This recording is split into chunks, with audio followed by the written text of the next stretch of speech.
Hello বন্ধুরা, তো আমি আজকে আবার অন্যদিনের মতন নতুন একটা রেসিপি নিয়ে এসেছি। তো অনেকে তো অনেক রকম রেসিপি খেয়েছো, অনেকে তো অনেক রকম ধরনের মাংস খেয়েছো, তো দুধ দিয়ে মাটন রান্না খেয়েছো কিনা বলতে পারো না। তো আজকে আমি সেই রেসিপিটাই বানাবো। তোমরা শেষ পর্যন্ত ভিডিওটা স্কিপ না করে পাশে থেকে দেখার জন্য অনুরোধ রইল।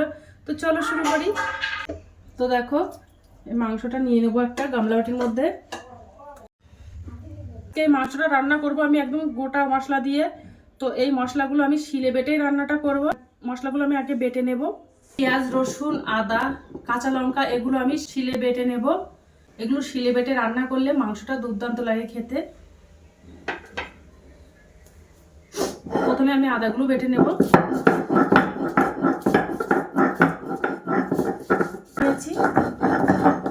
রসুন নেব। তো দুটো বড় বড় সাইজের আমি রসুন নিয়ে নিয়েছি। এবার পেঁয়াজগুলো বেটে নেব।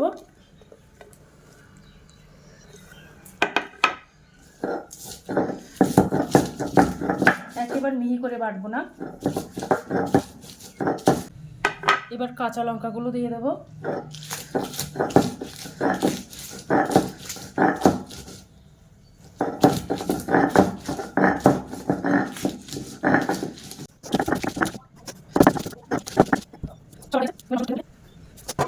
দেখো, একেবারে মিহি করে পেশাই করিনি।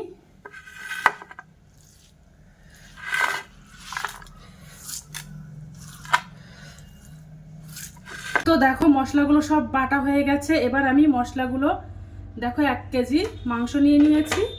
আগের থেকে পরিষ্কার করে জল দিয়ে ধুয়ে রেখেছিলাম। ওর মধ্যে লবণ দিয়ে দেব। 2 চামচ লবণ দিয়ে দিলাম। এই রান্নাটা আমি অল্প মশলা দিয়ে আর ঘরোয়াভাবেই রান্নাটা করব। লবণ দিয়ে দিয়েছি। আর যে বাটা মশলাটা বেটে নিয়েছিলাম ওই মশলাগুলো দিয়ে দেব।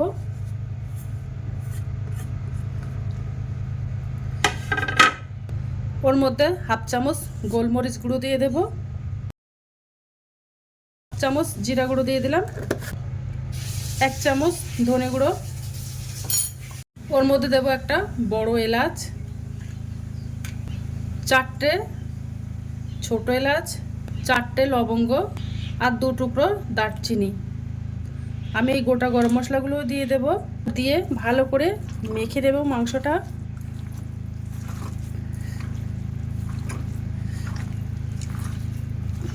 এই মাংসটা যারা না খায় তারাও চেয়ে খাবে, এত সুন্দর রান্নাটা হয় খেতে। আর ওর মধ্যে আমি সরিষার তেল দিয়ে দেব। 100 গ্রাম সরিষার তেল দিয়ে দিলাম। আর এই রান্নাটা পুরো আমি সরিষার তেল দিয়ে রান্নাটা করব। দেখো, মাংসটা ভালো করে মেখে নিয়েছি। এর মধ্যে আমি কোনো হলুদ ব্যবহার করব না। মাংসটা একটু সাদা সাদা মতো রাখবো। এই মাংসটা আমি 30 মিনিটের জন্য রেস্টে রেখে দেব, তারপরে রান্নাটা শুরু করব। তো আমি এক সাইডে রেখে দেব। তো দেখো, 30 মিনিট হয়ে গেছে। উনানে আমি একটা কড়াই দিয়ে দিয়েছি। এবার আমি গ্যাসটা অন করে দেব। আর যে মাংসটা আমি ম্যারিনেট করে রেখেছিলাম ওই মাংসটা এবার কড়াইতে দিয়ে দেব।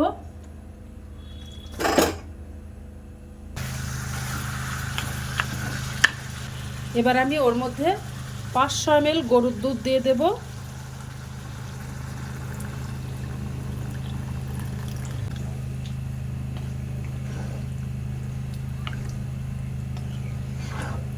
আর মাংসের মধ্যে আমি এক্সট্রা আর কোনো জল দেব না, এই দুধ দিয়ে রান্নাটা করব।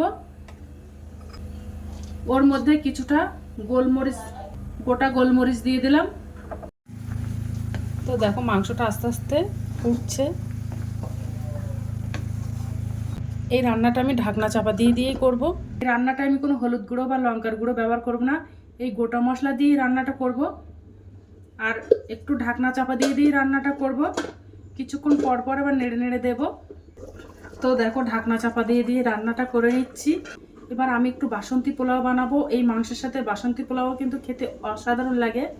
তো চলো, আগের থেকে বাসমতি যে আতপ চালটা, ওই চালটা নিয়েছিলাম। 1 ঘন্টা জলে আগের থেকে ভিজে রেখেছিলাম। কত সুন্দর ভিজে গেছে। একটু ওর মধ্যে একটু হলুদ গুঁড়ো দিয়ে দেব, যেহেতু ওটা বাসন্তী পোলাও তার জন্য। একটু আদা রসুন বাটা দিয়ে দেব। একটু গরম মশলার গুঁড়ো দিয়ে দেব,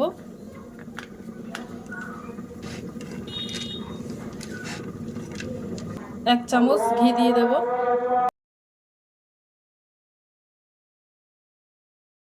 এবার আমি বাসন্তী পোলাওটা রান্না করব।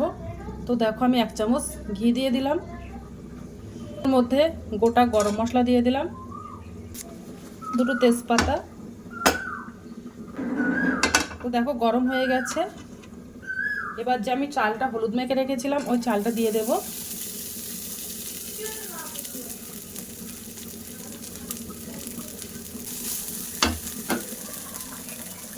ওর মধ্যে কিছুটা কিশমিশ দিয়ে দেব, দিয়ে ভালো করে চালটা ভাজা করে নেব। ওর মধ্যে দুটো কাঁচা লঙ্কা দিয়ে দেব। চালটা ভাজা করা হয়ে গেছে।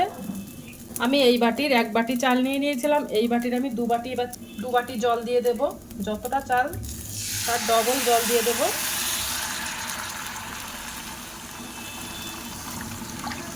ওর মধ্যে 2 চামচ চিনি দিয়ে দেব।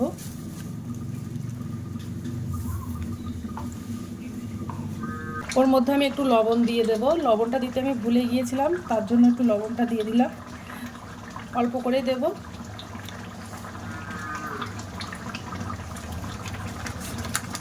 খুব হালকা একটু দিয়ে নেব লবণটা। তো আবার একটু ঢাকনা তুলে দেব। আর এই রান্নাটা আমি ঢাকনা চাপা দিয়ে রান্নাটা করেছিলাম। এর ঝোল অনেকটা কমে গেছে আর কত সুন্দর নরম হয়েছে মাংসটা। প্রায় আমার মাংস রান্নাটা হয়ে গেছে।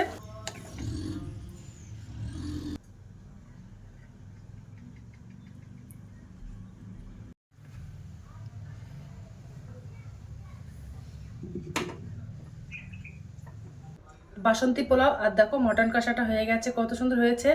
তোমরা একবার হলে বাড়িতে ট্রাই করতে পারো। তো আজকের দিনের মতো ভিডিওটা এখানে শেষ করছি। আগামী দিন আবার একটা নতুন ভিডিও নিয়ে চলে আসবো। তো টাটা, বাই বাই, সবাই ভালো থাকবে, সুস্থ থাকবে।